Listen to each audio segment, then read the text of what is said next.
코로나19가 계속되면서 택배 노동자들의 과로사가 심각한 사회 문제로 거론되는 등 우리 사회의 열악한 노동 현장에 대한 우려가 높아지고 있습니다.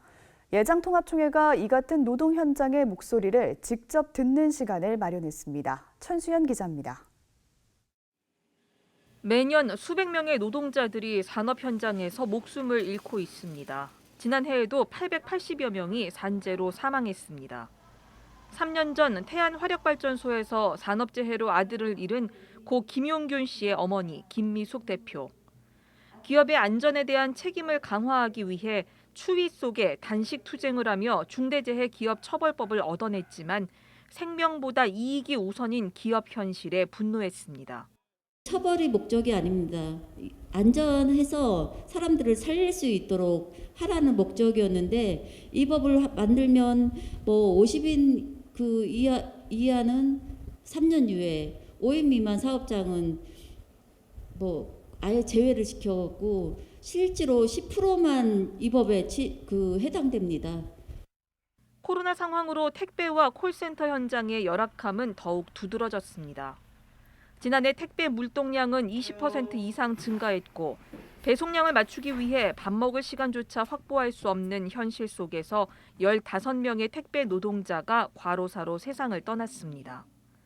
좁은 공간에 다닥다닥 붙어있는 콜센터 노동자들은 실적에 대한 압박과 통제 속에서 감염병 상황에 대한 두려움을 그대로 마주할 수밖에 없었습니다. 콜센터 대부분은 하청으로 되어 있는 경우가 많기 때문에 하청의 열악한 현실에서는 그런 걸 대비할 수가 없습니다.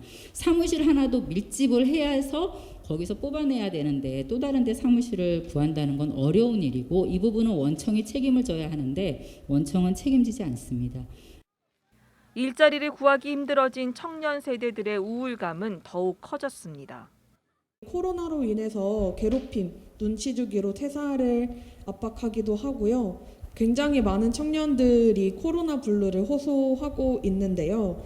이제 우울감의 25점까지가 전문가 상담이 필요하다고 이제 보고 있는데 청년의 우울감이 23점 정도 나오는 영등포 산업선교회 손정은 총무는 이 같은 노동 현실에서 교회가 목회와 선교 사역으로서 노동 인권을 담아내기 위한 노력을 기울여야 한다고 강조했습니다.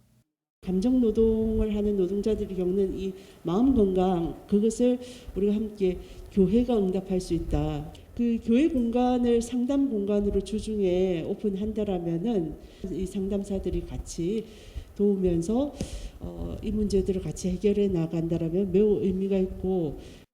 한편 예장통합총회는 오는 25일을 노동주일로 정하고 비정규직, 미조직 노동자들에 대한 교회적 관심을 가져달라고 당부했습니다. CBS 뉴스 천수연입니다.